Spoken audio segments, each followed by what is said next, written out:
નમસ્કાર. આપણે હૃદયની આંતરિક રચના વિશેની ચર્ચા છે એ ચાલુ હતી, જેની અંદર લાસ્ટમાં આપણે ગાંઠ પેશી વિશે ચર્ચા છે એ કરતા હતા, જેમાં આપણે એ બંનેના સ્થાન વિશે સમજૂતી મેળવેલી છે. તો એમાં થોડુંક આપણે વિસ્તારથી ચર્ચા કરી.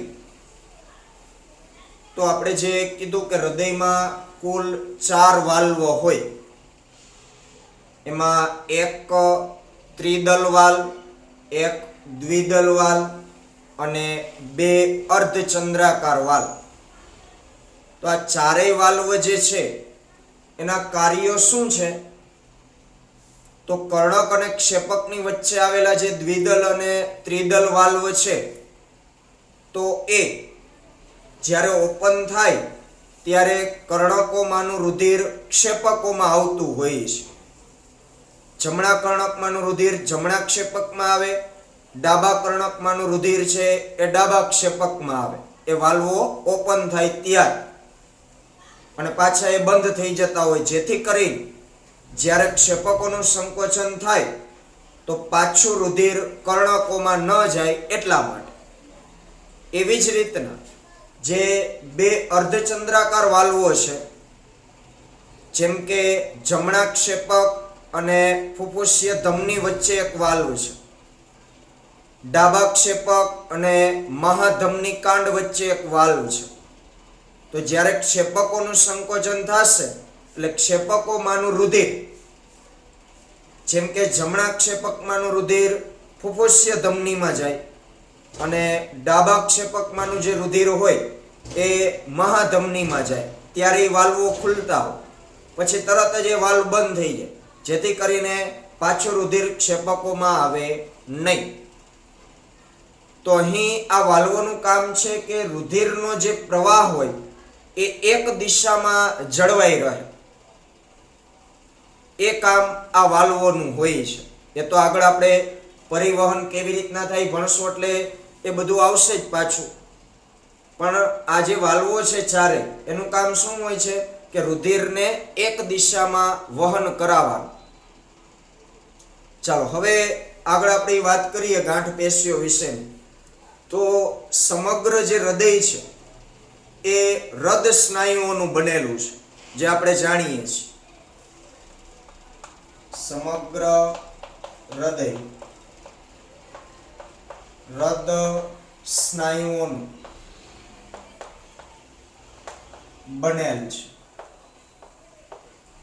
આમ તો હૃદય એક જ એવું અંગ છે કે જે 4 પેશીઓથી બનેલું હોય છે. આપણે ચેપ્ટર 7માં પ્રાણી પેશીઓ જે 4 ભણ્યા છે મુખ્ય, અધિચ્છદ પેશી, સંયોજક પેશી, ચેતાપેશી અને સ્નાયુ પેશી. તો આ 4 પેશીઓના ભાગ છે એ હૃદયની રચનામાં આવેલા હોય છે, પણ મુખ્યત્વે એ હૃદ સ્નાયુઓનું બનેલું છે. એટલે હૃદ સ્નાયુઓ વિશે પણ આપણે માહિતી લીધી છે.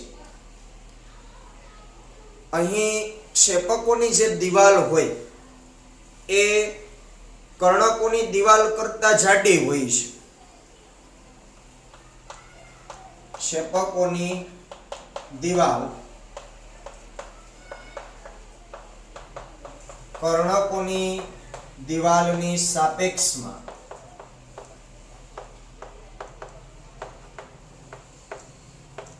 પ્રમાણમાં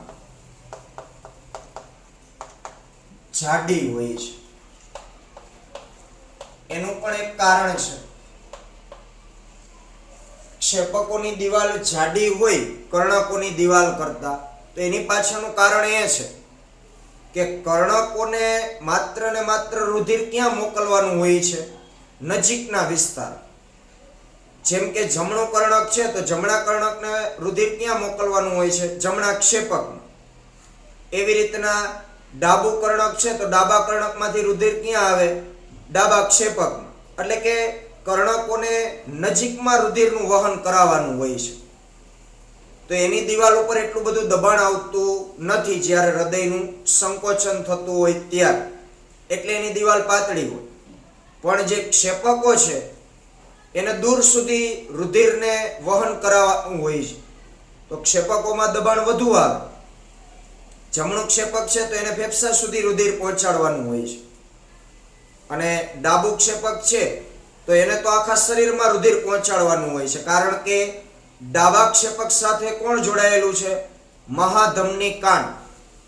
આ મહાધમની કાંડ જ છે કે જે શરીરના દરેક ભાગ સુધી શાખાઓમાં વિભાજિત થઈ અને પહોંચેલ હશે.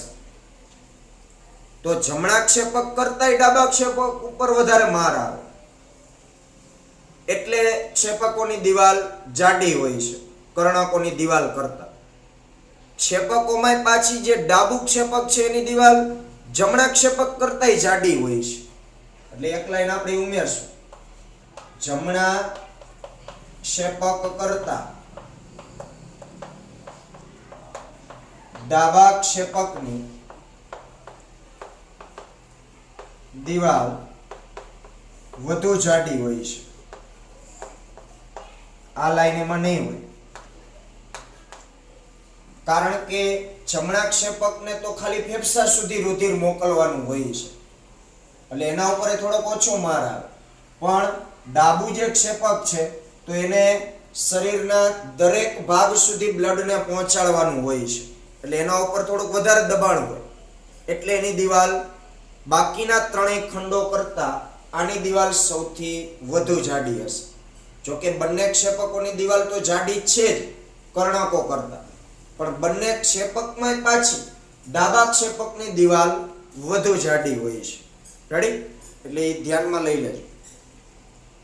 હૃદયની અંદર વિશિષ્ટ હૃદ સ્નાયુ કે જેને ગાંઠ પેશી કહે છે તે પણ હૃદયમાં વહેંચાયેલ હોય છે, જેની ચર્ચા આપણે લાસ્ટમાં કરેલી હતી ગઈકાલે. હૃદયની અંદર વિશિષ્ટ હૃદ સ્નાયુ, વિશિષ્ટ હૃદ સ્નાયુ કે જેને ગાંઠ પેશી કહે છે તે પણ હૃદયમાં વહેંચાયેલ હોય છે. વહેંચાયેલ હોય છે મતલબ કે જુદા જુદા સ્થાને ગાંઠ પેશી છે એ આવેલી હોય છે. અહીં સામાન્ય હું આકૃતિ દોરું છું, બરોબર, સમજવા માટે.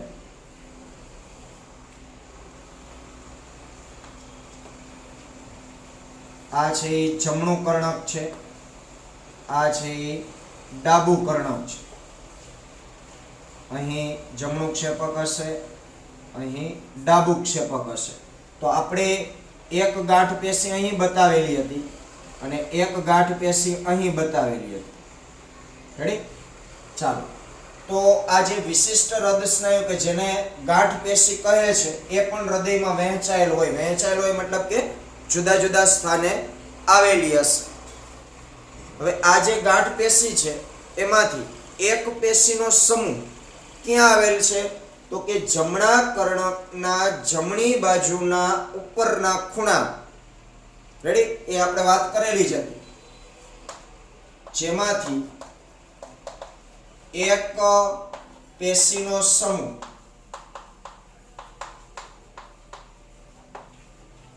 જમણા કર્ણકના જમણી બાજુના ઉપરના ખૂણામાં આવેલ છે. તેને શું કહેવાય? સાઇનોએટ્રિયલ ગાંઠ. સાઇનોએટ્રિયલ ગાંઠ. ટૂંકમાં કહીએ તો ગુજરાતીમાં કેવું હોય તો શિરા કર્ણક ગાંઠ, અથવા તો એને SAN એટલે એસે નોડ, એસ એટલે સાઇનો, એ એટલે એટ્રિયલ, નોડ એટલે ગાંઠ, એટલે SAN પણ કહી શકાય. એટલે આ જે છે એ છે SAN. અથવા એસએ નોડ એટ્રિયલ ગાંઠ કહે છે. રેડી? એટલે આ જમણા કર્ણકના જમણી બાજુ ઉપરના ખૂણામાં એક ગાંઠ પેશી આવેલી હોય જેને સાઇનોએટ્રિયલ ગાંઠ એટલે કે શિરા કર્ણક ગાંઠ અથવા એસએ નોડ કહે છે. આ પેશીનો એક બીજો સમૂહ છે એ ક્યાં આવેલ છે? જમણા કર્ણકના નીચેની બાજુ ડાબા ખૂણામાં, અને અહીં વચ્ચે કયું પટલ આવેલું છે? આંતર કર્ણકક્ષેપક પટલની નજીક. બીજો પેશીનો સમૂહ જમણા કર્ણકના નીચેની ડાબી બાજુના ખૂણામાં આંતર કર્ણકક્ષેપક પટલની નજીક આવેલ છે, જેને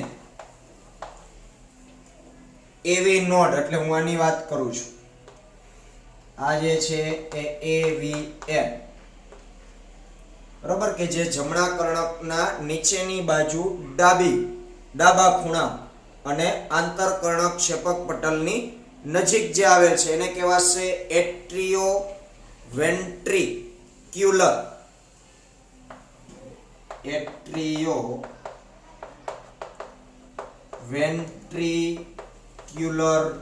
ગાંઠ. ગુજરાતીમાં કેવું હોય તો કર્ણકક્ષેપક ગાંઠ. ટૂંકમાં ઇંગ્લિશમાં લખવું હોય તો એવી નોડ અથવા એવીએન કહે છે. એટલે આ છે એ એવીએન છે. તો આવી બે ગાંઠ પેશી હૃદયની અંદર આવેલી હશે જમણા કર્ણકમાં, બરાબર, દિવાલોને ચોંટે. હવે આ જે પેશીના સમૂહ છે એની વિશેષતા, એનું કાર્ય શું છે એની આપણે ચર્ચા કરીએ. તો આ જે ગાંઠ તંતુનો સમૂહ છે કે જેને કર્ણકક્ષેપક જૂથ અથવા તો એવી બંડલ પણ કહે છે, આને એવી નોડ અથવા તો એવી બંડલ તરીકે પણ ઓળખવામાં આવે. આ આંતરક્ષેપક પટલના ઉપરના ભાગમાં એવી નોડથી શરૂ થાય. એટલે હવે શું કહે છે કે આ જે એવી નોડ છે એ એવી નોડમાંથી એક પેશીનું જૂથ બહાર નીકળતું હોય છે તંતુઓ સ્વરૂપે. હવે એ ક્યાંથી નીકળે છે અને ક્યાં જાય છે એની આપણે ચર્ચા કરીએ. તો આ જે એવી નોડ છે એ એવી નોડમાં થી એક પેશીનું તંતુમય સ્વરૂપ જૂથ એક બહાર નીકળે. એ અહીં કયું પટલ આવેલું હોય? આંતરક્ષેપક પટલ. અહીં કયું હશે? આંતરક્ષેપક પટલ, કે જે બે ક્ષેપકોને જુદું પાડતું હશે. તો એની ઉપરથી એમ પસાર થાય અને ડાબી અને જમણી એવી શાખાઓમાં વિભાજિત થાય. આ જે હું યલો કલરનું દોરું છું એ શું છે? તંતુમય પેશીનું એક જૂથ બહાર નીકળ્યું. ક્યાંથી નીકળ્યું? એવી નોડમાંથી. તો એવી નોડમાંથી એક બંડલ બહાર નીકળે છે કે જે ડાબી અને જમણી બાજુએ વિભાજિત થાય ક્ષેપકોને. પછી એ ડાબી બાજુનું જે ભાગ હશે એમાંથી વળી પાછા સૂક્ષ્મ તંતુઓ નીકળતા હોય. આ હું જે લીટા દોરું છું એ સૂક્ષ્મ તંતુ છે અને ક્ષેપકોની દિવાલ સાથે જોડાયેલા હોય. આમાંથી આમ સૂક્ષ્મ તંતુ નીકળે. અને આપણે અહીં લખીએ. એટલે ખાસ ધ્યાન આપજો શું વાત કરું છું.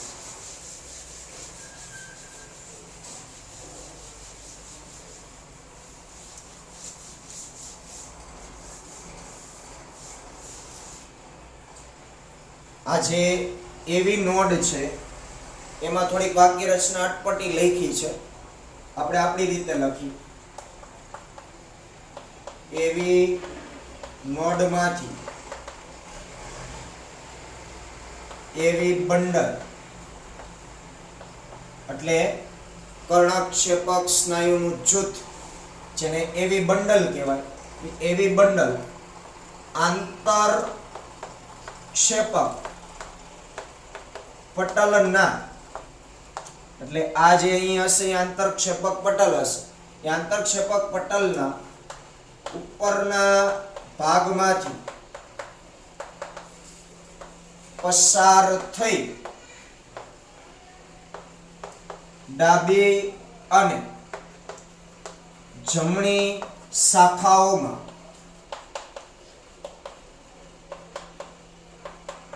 વિભાજિત થાય છે, જેને હિસ સ્નાયુ જૂથ શું કહેવાય? હિસ સ્નાયુ જૂથ કહે છે.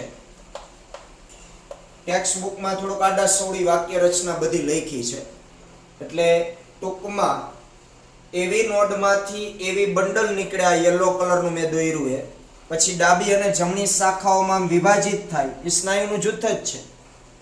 પછી એ જે ડાબી અને જમણી શાખામાં જે વિભાજિત થયું એને શું કહેવાય? હિસ સ્નાયુ જૂથ.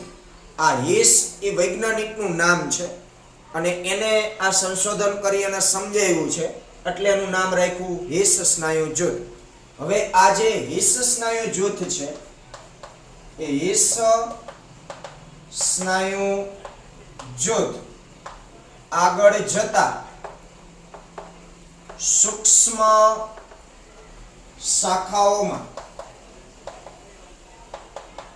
વિભાજિત થાય છે જે ક્ષેપકોની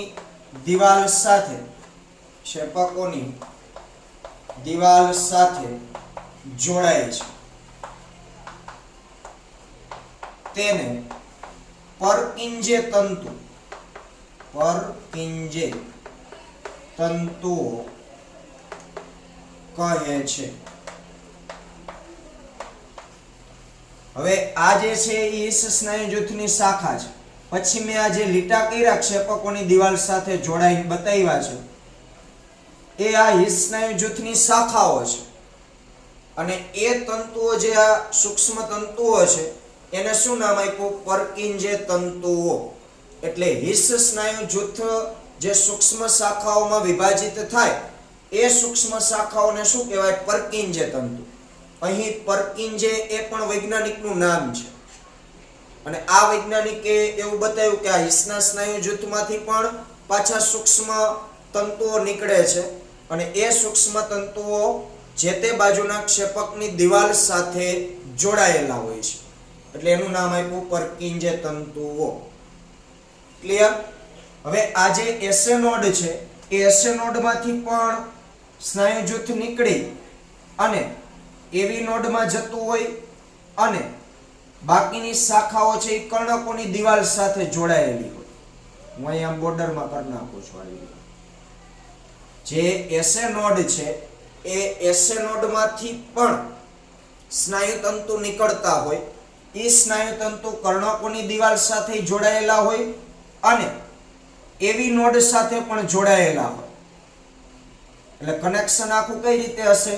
તો કે એસેનોડનું કનેક્શન એવી નોડ સાથે, એવી નોડમાંથી હિસ સ્નાયુ જૂથમાંથી પરકિંજે તંતુ અને પરકિંજે તંતુ કોની સાથે જોડાયેલા હોય? ક્ષેપકોની દિવાલ સાથે. અને એસેનોડમાંથી જે તંતુ નીકળે એ સીધા કર્ણકોની દિવાલ સાથે જોડાયેલા હોય અને એક જૂથ એવી નોડ સાથે પણ એનું જોડાયેલું હોય છે. એટલે આ એક જાતનું ટૂંકમાં વાયરિંગ છે. બરોબર? આ જે એસેનોડ છે એ એક બેટરી છે, એમાંથી આ બધા વાયરો નીકળ્યા અને એ વાયરો આવી અલગ અલગ જગ્યાએ જોઈન્ટ થયા છે. કારણ કે આ જે એસેનોડ છે એ એસેનોડ એ પોતે એક આપમેળે સક્રિય ક્લાવિજ સ્થિતિમાન ઉત્પન્ન કરતો એ ગાંઠ પેશીનો ભાગ છે. આપણે જાણીએ છીએ કે હૃદય છે એ સ્વયં સંચાલિત છે. મગજનું નિયંત્રણ છે એ હૃદય સાથે હોતું નથી. નહીતર તો આપણે ધારીએ ત્યારે હૃદય બંધ કરીને ચાલુ કરી, આપણું નેઠું ન મજા આવે તો એમ કહે કે ભાઈ ઘડીક શાંતિ રહે, બંધ થઈ ગયા તો બંધ થઈ જાય. પણ ચેતાતંત્રની કોઈ પણ અસર છે હૃદય સાથે હોતી નથી. હૃદય પોતે આપમેળે સ્વયં સંચાલિત છે. એ શું કામ સ્વયં સંચાલિત છે?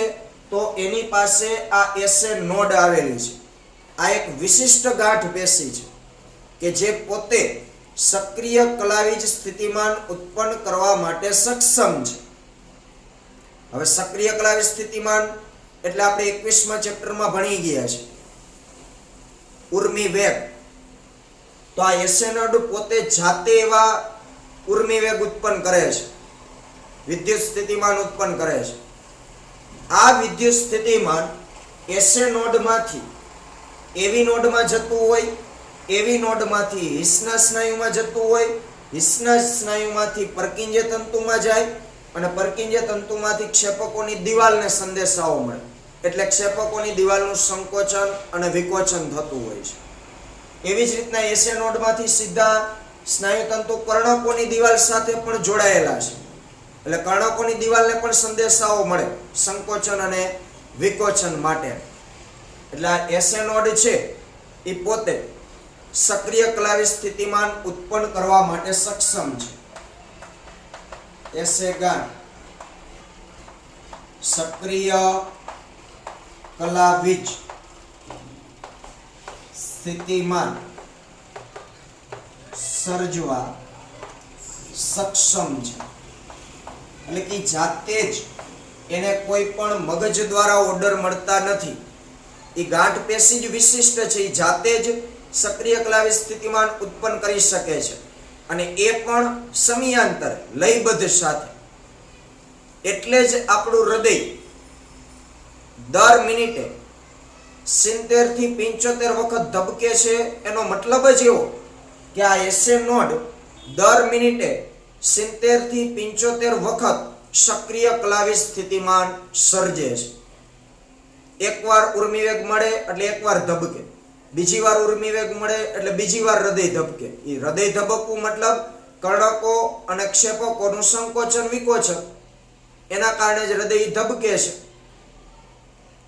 તો જેટલી વખત એસે નોડ સક્રિય કલાવી સ્થિતિમાન ઉત્પન્ન કરશે એટલી વખત હૃદય ધબકે, હૃદયને એટલી વખત સંદેશાઓ મળે સંકોચન વિકોચન. તો આ એસે નોડ છે એ 1 મિનિટમાં 70 થી 75 વખત એ સક્રિય કલાવી સ્થિતિમાન ઉત્પન્ન કરે છે. 70 થી 75 પર મિનિટ. એટલે જ માનવ હૃદય છે એ 1 મિનિટમાં 70 થી 75 વખત ધબકતું હોય છે. સરેરાશ 72 ધબકારા છે એ જોવા મળતા હોય છે સામાન્ય સ્થિતિમાં. પછી કસરત કરીએ ત્યારે વધી જતું હોય, બરોબર. High blood pressure, low blood pressure હોય તો એ પ્રમાણે એમાં ફેરફાર થતો હોય. પણ સામાન્ય સંજોગોમાં હૃદય 1 મિનિટમાં કેટલી વાર ધબકે? 72 વખત. તો આજે સમય અનુકૂળ લયબદ્ધતા જે છે, તો આ એસે નોડ દ્વારા એવા લયબદ્ધ સક્રિય કલાવી સ્થિતિમાન ઉત્પન્ન કરવામાં આવતા હોય છે, જે કર્ણકોની દિવાલ અને ક્ષેપકોની દિવાલને મળતા હોય છે સંદેશાઓ. એટલે હૃદય છે એ આપમેળે સ્વયં સંચાલિત અંગ છે આ એસે નોડ દ્વારા. તો આ એસે નોડ છે એ સક્રિય કલાવી સ્થિતિમાન ઉત્પન્ન કરે છે અને હૃદયને ગતિ આપે છે ધબકવા માટે. તો એક પ્રકારનું ગતિ પ્રેરક, જેને ઇંગ્લિશમાં પેસ મેકર કહેવાય. શું કહેવાય? પેસ મેકર ઇંગ્લિશમાં. અને એવી નોડ જે છે એને પેસ સેટર કહેવાય. એ એમાં ઉલ્લેખ નહીં હોય. એસે નોડને પેસ મેકર કહેવાય, એવી નોડને પેસ સેટર કહેવાય. એ સેટિંગ કરે છે ટૂંકમાં એસે નોડ દ્વારા મળેલ ઉર્મિ વેગ. એટલે ફરીથી બોલું છું કે એસે નોડમાંથી સર્જાયેલ સક્રિય કલાવી સ્થિતિમાન ક્યાં જાય? તો કે સૌપ્રથમ એમાંથી નીકળેલા તંતુ જે કર્ણકોની દિવાલ સાથે જોડાયેલા છે એમાં જશે, એટલે કર્ણકોનું સંકોચન થશે. પછી એ ઉર્મિ વેગ એવી નોડમાં જાય, એવી નોડમાંથી હિસના સ્નાયુમાં જાય, હિસના સ્નાયુમાંથી પર્કિંજય તંતુઓમાં જાય, પર્કિંજે તંતુઓમાંથી ઉર્મી વેગ ક્ષેપકોની દિવાલને મળે એટલે ક્ષેપકોની દિવાલોનું સંકોચન થાય. આ રીતે હૃદય ધબકવાની ક્રિયા છે એ થતી હોય છે. રેડી? ચાલો અહીં સુધી આપણે રાખીએ. પછી આ હૃદય ધબકે છે તો એ જે હૃદ ચક્ર હોય એના વિશે આપણે આવતા લેક્ચરમાં માહિતી લેશું.